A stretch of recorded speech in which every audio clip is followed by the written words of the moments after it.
అప్పట్లో పండుగ అంటే 10 రోజుల ముందు నుంచే ఏ బట్టలు కొనాలి, ఎప్పుడు కొనాలి, ఎట్లా కొనాలి అని చెప్పేసి ఆలోచిస్తూ కూర్చునేది. పండుగ కోసం ఎదురు చూస్తూ ఉండే రోజుల నుంచి ఇక పండుగే కదా ఏముందిలే అనే రోజులు వచ్చేసినాయి యాక్చువల్‌గా.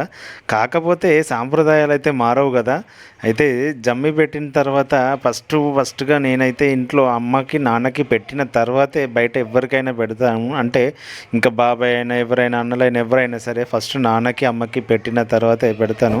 అయితే మా సైడు అంటే మన తెలంగాణలో చాలామంది ఓ అమ్మ నాన్నకని కాదు అంటే ఇంట్లో ఆడపిల్లలకి కూడా అంటే కూతుర్లకి కూడా జమ్మి పెట్టి కాళ్ళు మొక్కుతారు. ఇంటి మహాలక్ష్మి అనుకోని. సో ఆడపడుచు అంటే ఆడపిల్ల అంటే ఇంటికి అంత పూజిస్తారన్నట్టు. సో అంటే కొంతమంది నేను అంటే చూశాను. ఎట్లా అంటే కాళ్ళు మొక్కడం అనేది బానిసత్వంలాగా ఫీల్ అయ్యే వాళ్ళని కూడా చూశాను. నాకు ఎందుకో అర్థం కాదు. ఎందుకంటే మన బంధాలకి, మన ప్రేమలకి, మన సాంప్రదాయాలకి విలువనివ్వడం, కాళ్ళు మొక్కడం అనేది బానిసత్వం కాదు. కాళ్ళు మొక్కడం అనేది మన సాంప్రదాయాన్ని, మన పద్ధతుల్ని పాటించడం అని నేను అంటాను.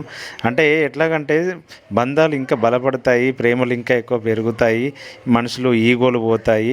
ఒక ఆడవాళ్ళని, ఒక ఆడపిల్లని, ఒక కూతుర్ని ఒక తల్లిలాగా అంటే ఒక దేవతలాగా పూజించే మన సాంప్రదాయానికి గత 2 సంవత్సరాలుగా నేను దసరాని ప్రాపర్‌గా కూడా సెలబ్రేట్ చేసుకోలేదు. ఎట్లా అంటే ఈవెన్ జమ్మి ఆకు పెట్టి నేను కాలు మొక్కడానికి కూడా నాకు ఆరోగ్యం సహకరించలేదు అప్పట్లో. సో, ఎట్లాగైనా గానీ అంటే బాధ అనిపిచ్చింది. లాస్ట్ ఇయర్ నేను ఇట్లా జమ్మాకు పెట్టి నా తల్లిదండ్రుల కాళ్ళు కూడా మొక్కలేని పరిస్థితి వచ్చిందన్న అనిపించిన సిట్యుయేషన్స్ ఉన్నాయి. అంటే ఎందుకంటే తల్లిదండ్రులని, ఆడపడుచుల్ని ఒక దేవతలాగా పూజించే మన సాంప్రదాయాన్ని మనం ఎప్పుడు మిస్ చేసుకోవద్దని నా ఉద్దేశం. సో, ఇంకా నా వీడియోస్ నచ్చితే లైక్ చేయండి. మన ఛానల్‌ని సబ్స్క్రైబ్ చేసుకున్న వాళ్ళు ఎవరుంటే ప్లీజ్ సబ్స్క్రైబ్ చేసుకోండి. ఇవి మా దసరాకు సంబంధించిన వీడియో లేట్ అయింది. కాకపోతే చెప్పాలని పెట్టాను.